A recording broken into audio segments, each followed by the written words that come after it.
today it's our pleasure to have Daniel with us. He's going to talk about spatiotemporal chaos and how a statistician would do state estimation.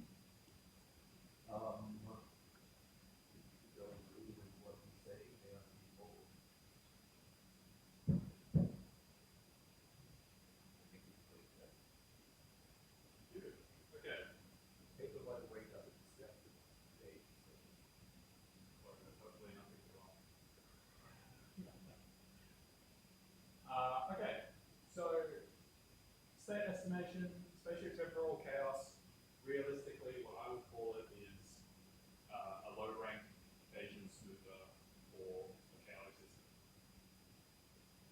But this title will get better Google indexing. So this is what we went with. Just a little bit of context. I mentioned it this morning in the morning tea, but I gave a similar talk. It was on the same kind of topic 9 months ago. You can see it right here. You can see how lovely the formatting is. You know, custom kind of Beamer template. Got my email there and everything.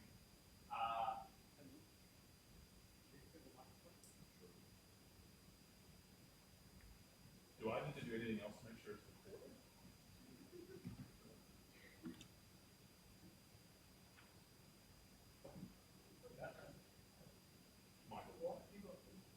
Michael, it should be recording by default. Yeah, it should be from last year.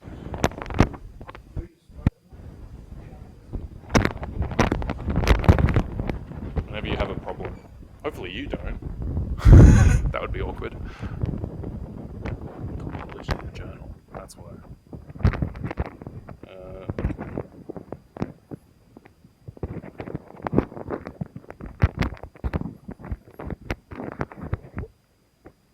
Hopefully, okay, cool.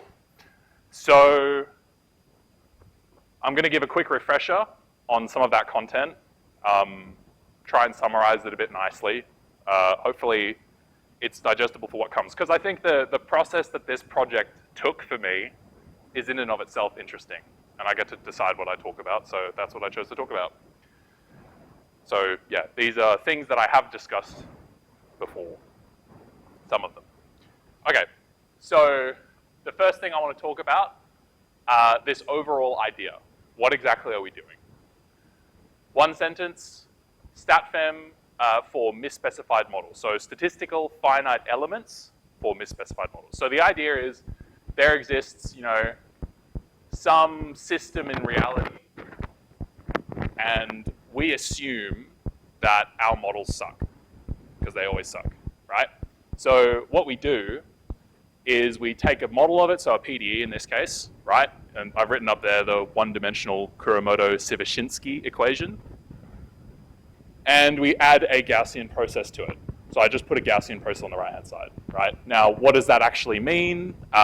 It becomes a stochastic differential equation. Things get complicated, but just for now, bear with me. The whole point of doing that is to account for possible model misspecification. So presumably, our model is wrong, right? And adding that GP is going to allow us to kind of, it's going to give us a bit more flexibility in how we describe the solution to the model. So once you've got this, you know, augmented model, this SDE, there's this step discretization via finite elements.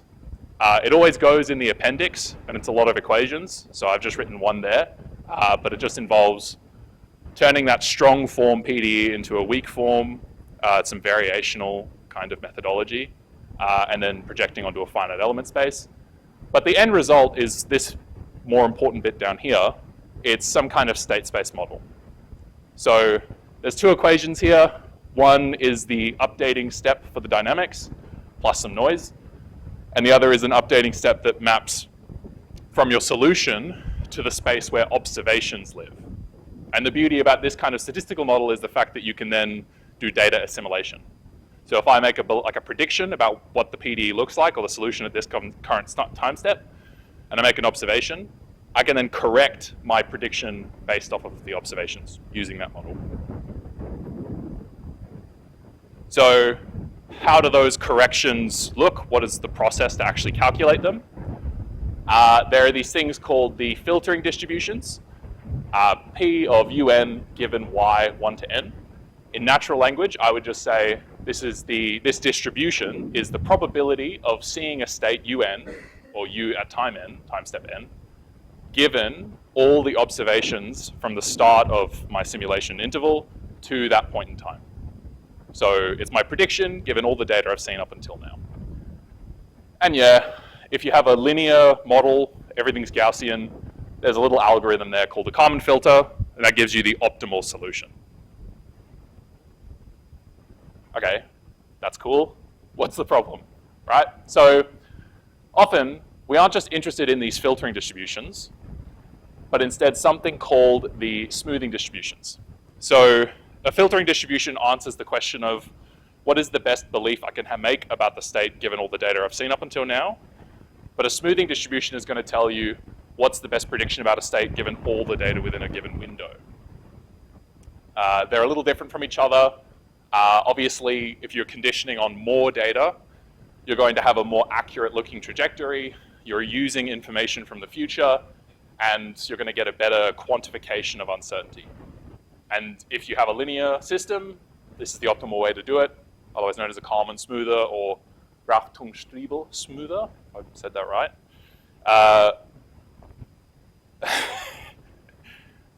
Here's a quick example of what it looks like. This is pulled from the previous talk I gave. I've got some observations here. I don't know what the system they came from is. I mean, I do, but you guys don't. They came from some system, and I want to try and predict what the underlying model is actually doing. So that whatever the underlying model is, what I say is, okay, I'm going to suppose that the dynamics are modeled by, I think in this case, just an oscillator, an undamped oscillator. And if you run a filter, you get the predictions we have up the top. So if you start on the left at time 0, we're running along with our prediction. We start with a big band of uncertainty. We don't really know where the system started because we don't have an observation there. And you can see the uncertainty band kind of shrinks as we move towards the middle. The oscillator moves towards the center and kind of expands again. When we make an observation, there's this harsh kind of correction, and the uncertainty shrinks quite a lot because now we know where we should be. Then the uncertainty expands again until we make an observation, and this process kind of repeats. Now, you can imagine that if you're just to the left, or just before in time, you make an observation, the filtering distribution is probably not a very good estimate, right? Like, that big correction is completely non-dynamical, right? Instead, what we should do is something like a smooth output. It's the more kind of cohesive kind of estimate, where it kind of smooths. You're doing a full forward pass. You go through the filtering distributions. You calculate, what's the correct distribution given all the data up until now. Make it to the very end. Set the end filtering distribution equal to the end smoothing distribution, and then recursively work your way back. How do they look in terms of what was actually happening under the hood? We had a damped oscillator underneath. The smoothing distributions are much better. Bueno, it's great, but it costed a little bit more to do, right? So why don't we just always run it? Different solutions for different problems. The filter's online, so it's quick, it's fast. We're just interested in what's the best state right now. Whereas the smoother is this kind of question of a more wholesale. We'll have a whole interval. What's the best prediction on that? And there's questions about speed in terms of the dimensionality of the problem. If you have a big state vector, big system, things get complicated. And ultimately, if you want to do filtering and smoothing on high dimensional systems, you need some kind of speed up, some kind of approximation. Okay, so again, I'm talking about what was happening 9 months ago, okay? 9 months ago, this was the objective. So get some kind of approximative nonlinear smoother, apply it to a system, and then just look at the results. And then part of the novelty was obviously this approximation aspect, right? So what did we exactly do? I've got a video here, the 1D Kuramoto-Sierpyczynski. You can see it's pretty chaotic. This is what our true system is. You can see the equation for it right here. I make some observations of that in time and in space, and I postulate some incorrect model. In this case, a parameter's got a small error in it, right? Now, before I continue, I've been saying GPs. Most people in this room actually, I think, know what a GP is, but I should explain what that is. So a Gaussian process, I just said it was a distribution over functions, and you can think of it as that. It's just an infinite dimensional kind of representation of, you know, some probabilistic object over functions. I've highlighted in red there, this little xi, that's how I'll be talking about it. It's got an expectation, we just say it's mean zero, so zero mean. And then the covariance for, like the correlation or the covariance between 2 points is dictated by this kernel function k up the top right there. And it's quite important, but I'm not actually going to talk about specifics of it, just need to know that it's important, right? Importantly, when we go to a discrete space, so when you go to this FEM discrete space and we're actually trying to solve the problem, any finite sample of that GP is a multivariate normal. So if you give me some points on an FEM mesh and I want to project the GP down to that, I end up with this increment where k is all of the pairwise evaluations of that kernel function over the different points of my mesh. And my increment is basically, this m is a very important thing in FEM, won't be relevant here, but just important to know, it's some kind of basis function transformation matrix. And I just convolve it with the k there. And that's basically projecting this infinite dimensional GP down to the finite dimensional FEM space. An important problem, right? So this approximation, why is the approximation necessary? Getting k, given parameters and a bunch of other things, is really slow. So we often want to find a way of doing it a little bit better. So let's suppose, right, up the top there I've defined Q to be this, you know, FEM discretized GP increment, or the diffusion matrix of covariance. A lot of the calculations that we do are of this form up the top here, where we're basically doing this like symmetric product on either side of Pn is a covariance and Q is this diffusion matrix here. It'd be really nice if instead of having to do both sides of this symmetric product, we could just do the left-hand side. So if you think about it, whatever the outcome of this bottom thing is, if I just multiply it by its transpose, I'm just going to get the top thing. And it's going to cut down the amount of multiplication I have to do. And this is all because covariance matrices are symmetric, right? So this motivates the construction of this Q, I say square root. It's like a Cholesky, it's like the square root product of this full Q here. You can see the definition here.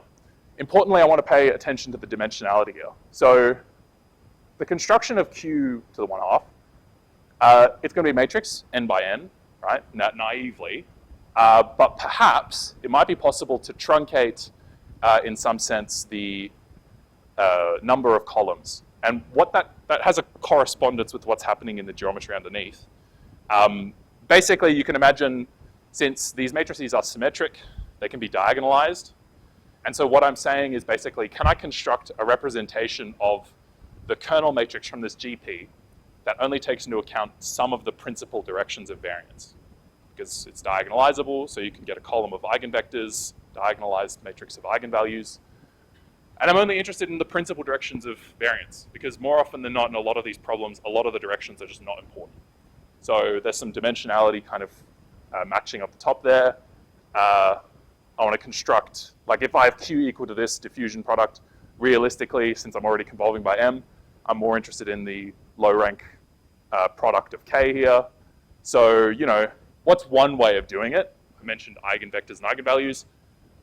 If I just calculate what the full K is, right? And then, you know, calculate the eigenvectors and eigenvalues, and then multiply only the top K prime components, that's one way I get an approximation. But you can imagine that that's really, really slow. So there's a motivation here to do something better. Realistically, it's a research problem. If you can come up with really good ways of doing it, go publish in a machine learning journal and you'll make a lot of money. But you know, this is a problem that we want to deal with. So back to what I was saying. In that old project, I was using something called the Nystrom method, which basically says, you know, that K I mentioned requires you to evaluate over all pairwise points on your FEM mesh. What if you just only pairwise evaluate over some of them? That's basically what that method is, and it's a very naive approximation from quite a while ago. I've got a loose kind of representation of what it looks like up the top right there. All you need to know, in that top right kind of figure, the blue line with its credible interval is a Gaussian process, the true underlying Gaussian process.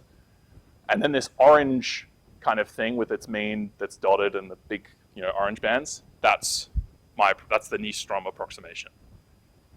And it's got some problems. So like you'll see, it's really good around the inducing points, these little red arrows, or little red triangles. So you have to pick those points, and you have to make sure you have enough of them. And it's kind of arbitrary, especially you can imagine as you scale up in dimension, like where do they go?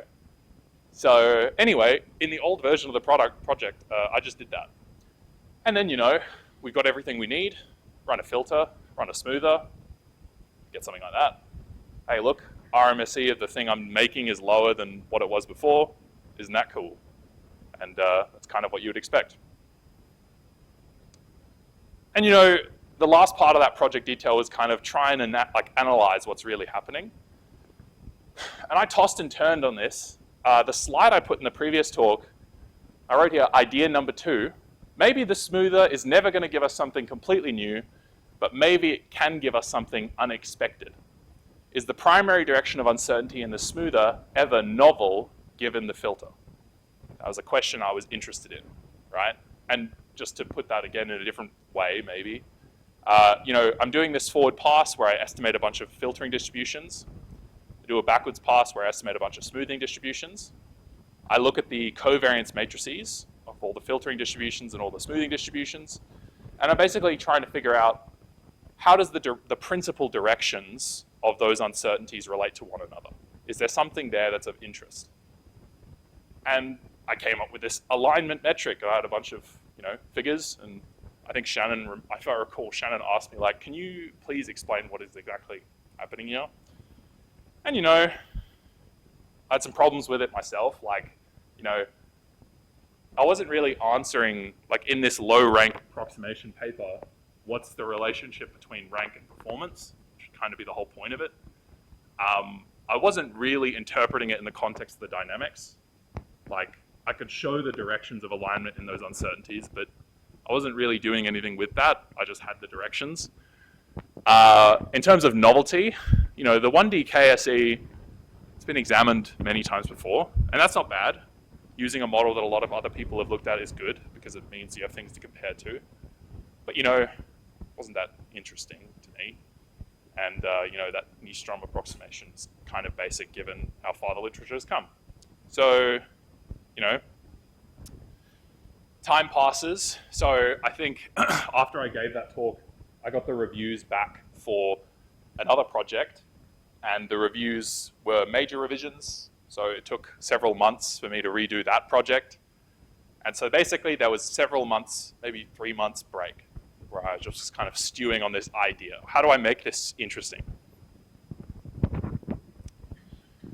So when I came back to the project, I was thinking, having done the revisions for this other project, I've gained a couple skills. I should really be giving a crack at a higher dimensional system rather than doing that 1D Kuromoto-Sivashinsky, maybe something 2D. Why? One of the reasons it interested me is that it is kind of marginally studied. So looking into the literature, there are heaps of papers on 1D KSE and things like bifurcation analyses, calculating the inertial manifold, those kinds of things, they're all there. But the 2D, there's basically a single person who made it their PhD to just study everything to do with the 2D isotropic KSE, and they created all the bifurcation diagrams.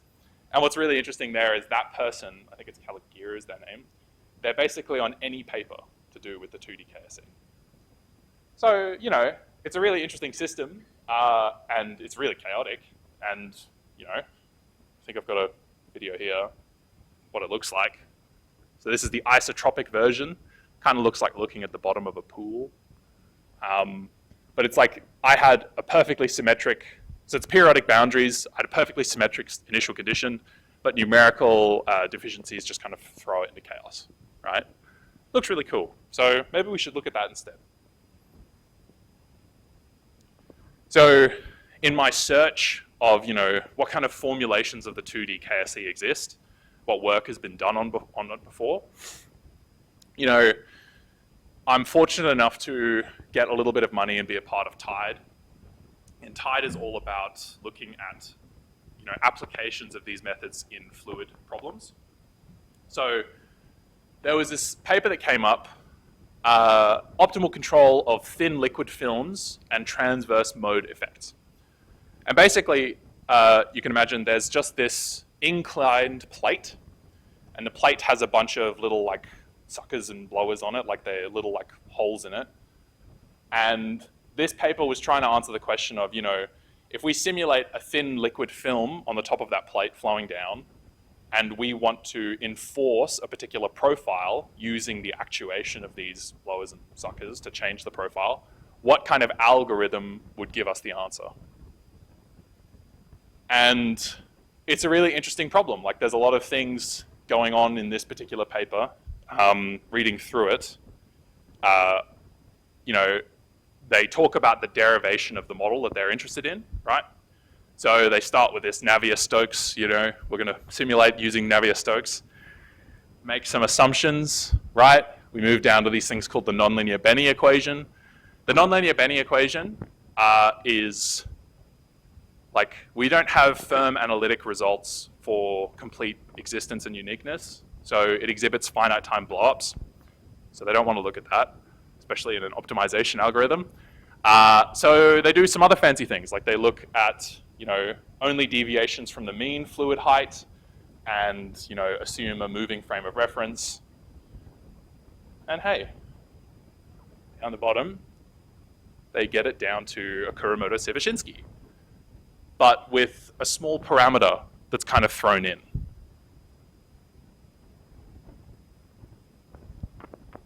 I obviously tried to simulate this to see if it looked interesting. It's the first thing you do, right?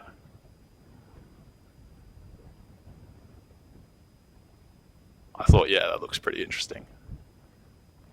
Imagine predicting something on there. Okay, that was my thought process.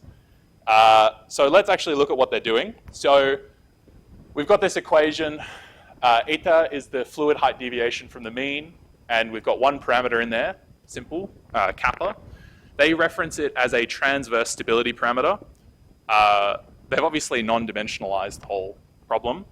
But kappa here, it's relating the inclined angle of that surface that the liquid film is flowing on to the Reynolds number of the flow, which makes sense. So gravity is this constant. The fluid is always being pulled down, and basically for faster flows where the Reynolds number increases, that's equivalent in some sense to changing the inclination to be a bit sharper, right? So there's a bit of stabilization happening as well. If you have, if the plate is completely vertical, you've got gravity as a very stabilizing feature in the system because it's the dominant force. But as you kind of bring the plate more and more flat, the influence of gravity compared to these transverse forces that push the fluid outward due to viscosity are a lot stronger. So there's this trade-off. They've encapsulated it all in kappa. So for kappa less than 0, what that's equivalent to is this hanging film, they call it. And you can just imagine looking up at, say, this ceiling and imagining fluid falling downwards towards me. You're obviously going to have the problem where fluid droplets fall off the ceiling. So there's exponential growth in that particular form of the problem. But for kappa between 0 and 1, things get really interesting. So for kappa approaching 0 from the positive direction, flow is supercritical and fast. You get a really high Reynolds number or a near vertical plate. For higher values, where you incline the plate further or slow the fluid or decrease the Reynolds number, as you move kappa towards 1, there's these different kinds of regimes. What's happening, obviously, if you've sat nonlinear dynamics, these changes in kappa, we've got a single parameter here, correspond to changes in the geometry of whatever the underlying chaotic attractor in the system is. So we know that the 1D KSE possesses this finite dimensional inertial manifold. Nobody's ever bothered trying to calculate it for this. The implication of that is that the long-term dynamics in the system are governed by only finitely many modes. So, for the 2D isotropic KSE, it has been shown that the number of modes scales linearly with the size that you're simulating the PDE on, but there's no results for the anisotropic, but you can guess that it's probably quite similar. So what does it look like? I've got two simulations here. On the left is a more chaotic parameter, and then on the right is a really stable parameter. So 0.01 and 0.5. Short simulation, but the point that it's trying to make is, we're talking about misspecified models at the beginning. I want to know if I can predict this thing on the left just using the stable thing on the right. That's the interesting part for me. So there's obviously some additional points. I got filter predictions, smoother predictions. I got rank truncation in there, and I got the dynamics. How can I kind of relate all these disparate quantities? So the first thing I want to talk about, don't need to focus too much on the math here, but if I express the fluid height deviation as a Fourier series and substitute that Fourier series into my original PDE, I end up with, on the left-hand side is what you'd expect. There's this time derivative and this convolution from the nonlinear component. But on the right-hand side is actually this really clean relationship, the linear part. It's the linear instability of the Fourier modes of the system in terms of the wave numbers K1 and K2 and the kappa component. So in this paper, what I end up doing is I end up examining how things look spatially in the uncertainty or in the state by looking at how the instability in the modes relates to the modes present in profiles of the state. So on the left-hand side, far left-hand side, I've got an initial condition. For the bottom set of profiles, I evolve it with a really stable parameter, and for the top profiles, a really unstable parameter. And the blue plots here are firstly, underneath is a contour over that linear instability parameter. It's a smooth contour, and we have discrete wave numbers, so there's a bit of a mismatch, but it's good enough for the representation. And then the yellow dots are all the dominant wave numbers in the profile. So you can see over time what happens, say, for the stable system, is all of the dominant wave numbers that are in the transverse directions, they all get squashed into the horizontal, into the streamwise. For the chaotic system, though, where this linear instability due to kappa ranges much further out in the transverse direction, you get a lot more mixing. So what ends up happening is a lot of the modes that are further out, they get kind of shuffled around, and things blow up outwards into the transverse directions, and that's why you maintain this chaotic profile.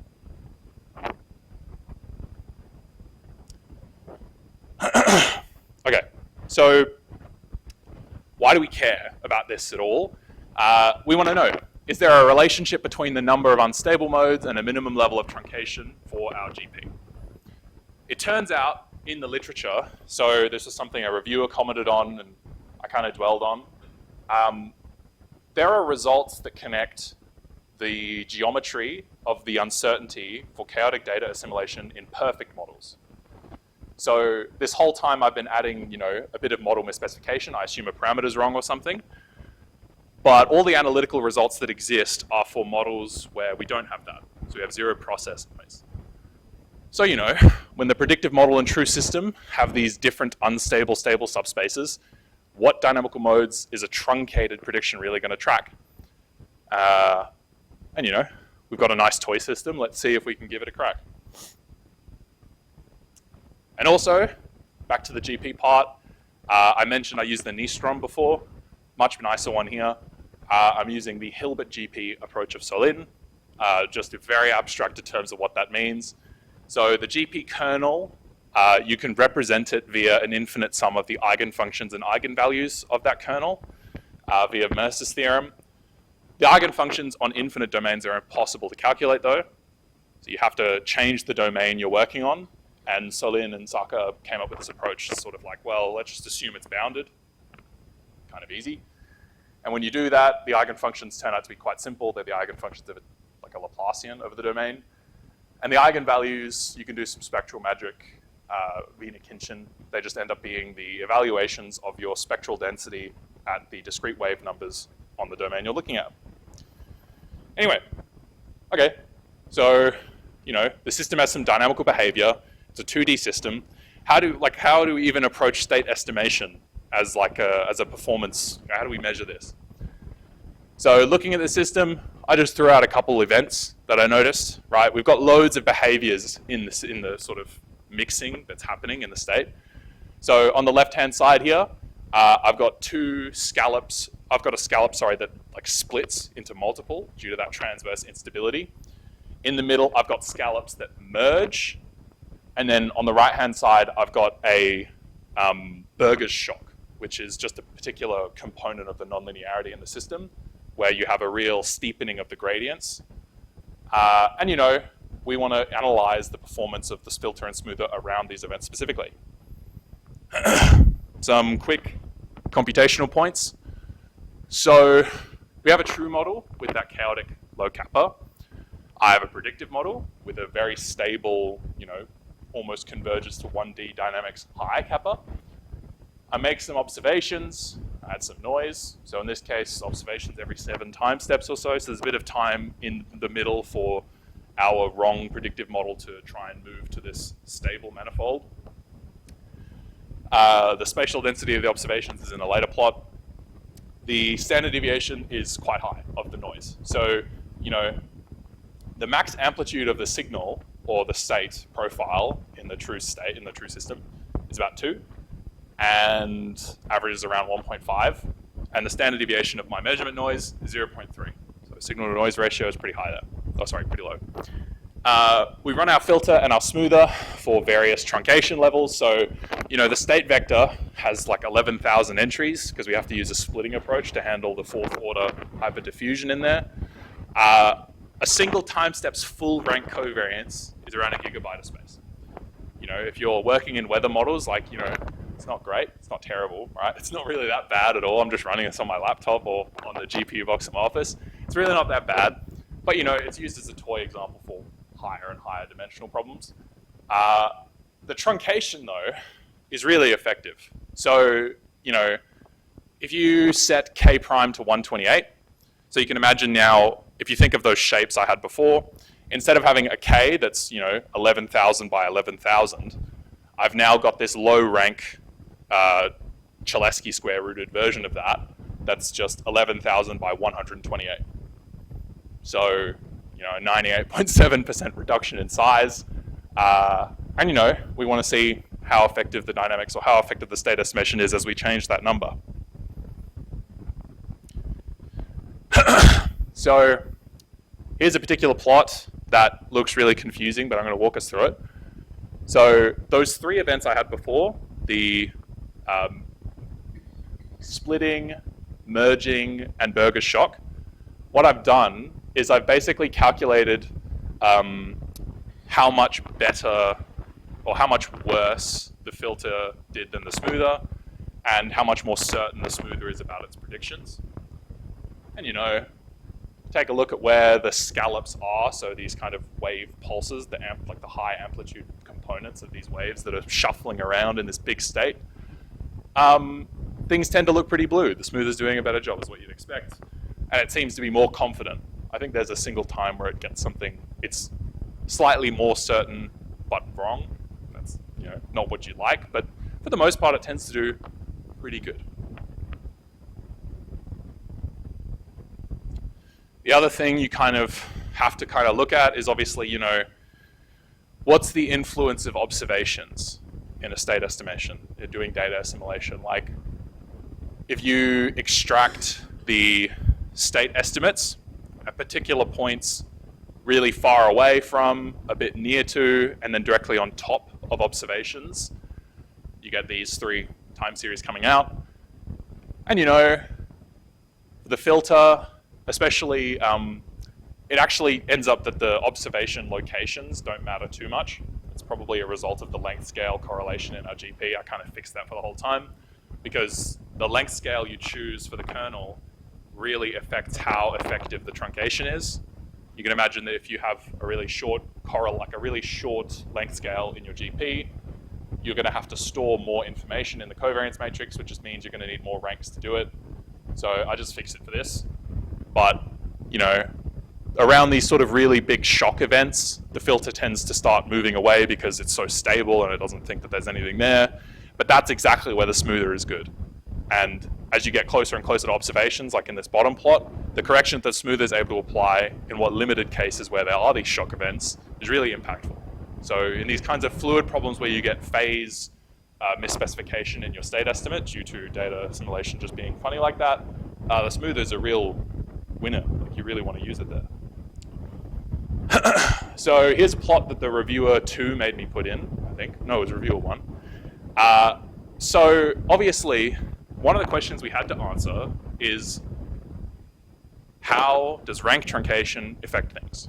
And in the paper, I tended to just look at three values. I set k prime to 128, I set k prime to 64, and I set it to 32. And I said, that's good enough.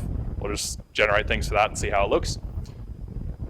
They weren't happy with that. They wanted to find an optimal truncation parameter. I don't know if such a thing exists in this context because you must optimize the hyperparameters of that Gaussian process. But regardless, we produced the plot. You can see that that optimal kind of noise in the model, that optimal amplitude of the Gaussian process that we're adding, really does exist in the smoother RMSE, where you have this curve back as you add too much process noise.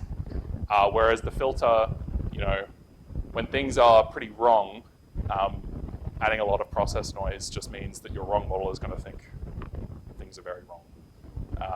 And then the sort of corrections the smoother is applying tend to be better the more ranks you give it. And then there's this plot on the bottom about computation time. There once was one particular anomaly. I'm still not sure how I feel about it. Is this jump in the smoother computation time? Just remember these numbers, 64 and 72.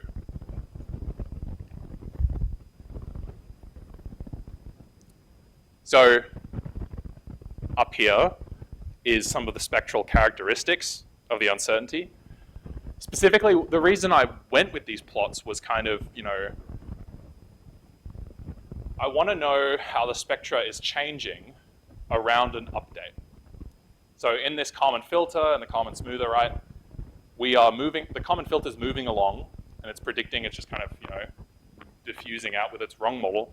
And then an observation comes along, and it's able to actually make a correction. What I wanted to know is how the spectra changes based off of that update. So, you know, if you have 128, like in the far left, right? Where is it? Before an update in the filter, you can see that, you know, the solid blue line up the top, it's really assigning a lot of, sorry about that, I don't know why it's doing that. It's assigning a lot of value to the principal singular values, whereas, you know, the smoother with its solid line just before an update assigns much less. The dotted line is just above the smoother pre-update. It's a little bit less. And then, you know, what is it? On the update, they look fairly similar. There's some minor adjustments that the smoothers made. But the interesting part in those plots, and I've plotted it there, it's just a vertical line, is that there appears to be some kind of convergence in the spectra, meaning that beyond a certain point, the singular values are not affected by the update at all. And that relates to the resolution of information provided by the observations. So if you have higher quality observations, more densely with less noise, then I imagine that that is going to be pushed out a bit. But for our given observation quality, we've got some kind of convergence number. And, you know, the 64 and 32 kind of look the same. There wasn't much to draw out in comparison there. In terms of effective rank, so this is kind of looking at an effective dimensionality of that uncertainty. You can see that, you know, the smooth is consistently higher, it's highest, it's higher, it's the largest increase between the, for the smoother compared to the filter is just prior to an update, which is exactly what you'd expect. What's interesting here more than anything is the fact that when you go past 64, things tend to collapse. And I think it might have something to do with those computation times we saw earlier and that observation convergence and this plot here. So there's a lot happening here. I'm going to try and break it down. So if you take the state estimates from the smoother and the state estimates from the filter, you look at the difference, you then center those differences, so you normalize that whole piece of data, and then you do a power spectral density, a Fourier decomposition of that, take the log, and you average that over 100 time steps. I've said a lot there, I'll make it make sense in a second. You get this, you get the contours underneath here. The dotted lines in black are the same linear instability contours that I showed before. And the orange line is just a particular contour from this thing that I've calculated. So what exactly is this? So this, in natural language terms, is the kind of average modes that the smoother is correcting compared to the filter. It's basically all of the modes in the Fourier space that the smoother is correcting most from the filter. And there's a lot of averaging in there to make that quantity make more sense across a larger period of time. But essentially what it comes down here is basically for 128 and 64 ranks that you keep, you are able to kind of span this linearly unstable, stable subspace a bit better. However, when you go to something like 32 modes in your low rank truncation, you are really restricting the kinds of corrections that your smoother is able to make. So most of the corrections that the smoother is making in this, really heavily truncated scenario are restricted into this little hexagon shape, whereas for higher quantities, you're able to actually properly spare the linearly unstable, stable subspace.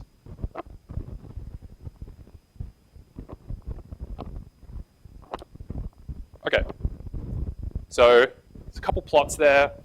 There's more in the paper, but for a system with a low dimensional attractor, you can be pretty aggressive. 98 point whatever percentage reduction, that's pretty good. If you get too aggressive, and you run this filter and the smoother, you may be restricting the kinds of corrections in the underlying geometry of this uncertainty that the smoother is able to make. And the efficacy of that is going to depend on how big that linearly unstable subspace is. So, if the linearly unstable subspace is quite small, you probably need less crank. However, when it gets quite large, you probably need more. It's not a crazy statement, but seeing it pictorially is more powerful than not knowing anything at all. And what this geometric restriction actually looks like for the 2D KOC. A more kind of zoomed out summary, I was working on something 9 months ago and the results weren't that interesting to me. I stepped away, and then when I came back, read some more papers, had a little bit more knowledge about things. Those new ideas made the whole thing a bit more interesting to me. I wish I could do that for every project. PhDs are probably too short. Another thing, if you're looking at chaotic systems, the 2D anisotropic KSE, really good model to use. This kappa, it's a pretty interesting parameter to kind of play around with. Because if you want a harder system to kind of look at, just increase the domain, because it's going to, you can guess that there's a relationship between the size of the domain and the number of unstable modes that you're going to have to track, given some algorithm, and lower kappa. You want it easier, do something the opposite of that.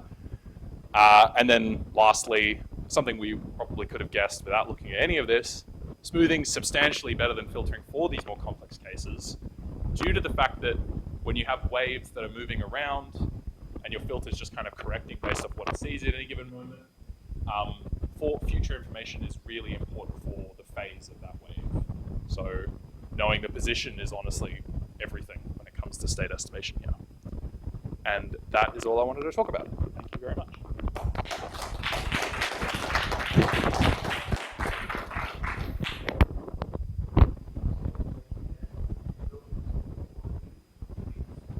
not too bad. But now we are going to review this question. So obviously that was Yes, Nev. Oh, Daniel, this is really pretty stuff. It's really, really impressive stuff. This may be remotely related, but one of the major problems of fluid dynamics comes in from flow through solids. If you actually put water, there's a soil down here, with water on top, you expect everything to go down into the rain. Like percolation. But what actually happens is that mostly what actually happens, you end up with preferred pathways. So something that should go down like this, no, mate. Something goes down very, very fast there, and there's nothing in between. I've come across this problem so many damn times, either with it's filtering through sugarcane or other sorts of areas. But no one has a really good handle on it. The statisticians have a go at it, they call it percolation theory. But I mean, the simplest example of this is it's raining today. If you go and look at the windscreen of your car, droplets are falling on the windscreen. What actually happens, those droplets, if the rainfall is coming down slowly, nothing much actually happens. Then you get one streak occurring, then another streak occurring. If you increase the flow rate, you get more and more streaks. And predicting that, of course, is really important because it affects things dramatically in terms of flow, and it really stuffs up a lot of engineering systems. Now, looking at your work here, there might be a hand on this thing.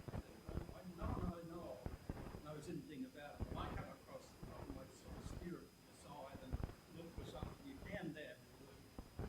But this sort of gives you a little bit of hope that you might be able to do something, particularly since with flow through soils, your first solution is straightforward. It just goes and then small perturbations occur, and what those perturbations do, they make it easier. The water, the soil gets wetter. Conductivity increases. So it's a non-linear diffusion equation. Yeah. No. So it's a really, so the equations are simple. They're similar to the thing you're actually looking at, and it's sort of So a conversation that I have really often with Marcus is about making espresso, which is the exact problem you've described. We don't have a handle on the percolation dynamics of pulling water through espresso. Now, I know that percolation theory is probably one of the hardest fluid dynamics problems. I can't think of anything harder off the top of my head. Stochastic differential equations, stochastic partial differential equations are also very, very difficult to get a handle on. And I think if you were to combine the two, you get a problem that's probably worth a couple ARC grants, you know. The main problem with the soil problem is the diffusion coefficient changes. So it's a higher order derivative term, which has a factor multiplying it. Yeah. Whereas what you had is something on the right-hand side rather than in the operator. You can. So evidently more. These approaches do work if you have that. So most of the dominant StatFEM work that's been done is in the non-time dependent context, and they work on having PDEs, you know, as diffusion coefficients. The only problem is that sampling for the uncertainty is very complex. So they use like Langevin samplers, and things are very technical. But in a time-dependent context, such things are far too slow, unfortunately. So we're still getting there. It's an interesting field. The other thing I want to say is, most of the principal equations come in different varieties. They're either elliptic, parabolic, or hyperbolic. And they're very, very different. So when you actually use whatever mathematics you actually use, very, very, very different behavior. Depends about condition changes. Elliptic is everywhere. Wave propagation, well, it's everything goes along the characteristics. Only a certain portion of space is affected. Yeah. So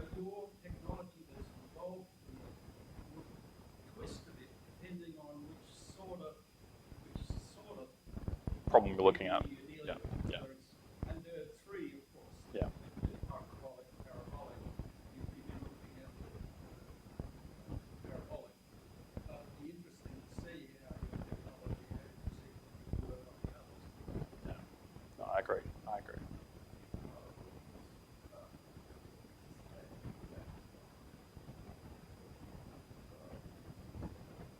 Yeah.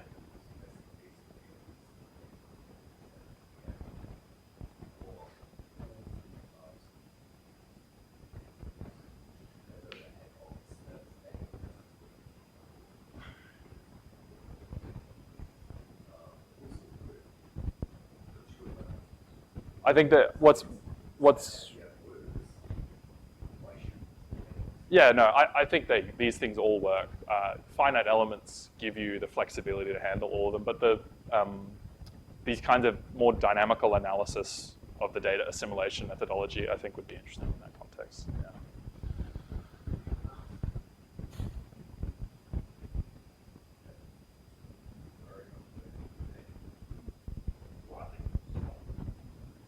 There's a book from 1978 that calls them scallops. That's why I call them scallops. Horseshoe waves is another word that got thrown around. I tried to find some more, yeah. It's to do with so they tend to form these kinds of cusps in the direction of flow. And that is what leads to the transverse instability pulls that apart. And then someone believed that someone assigned it that word. I looked into the nuance theory to see if there's anything I could draw from it, but yeah, not much. So scallops it is for now. I suppose not.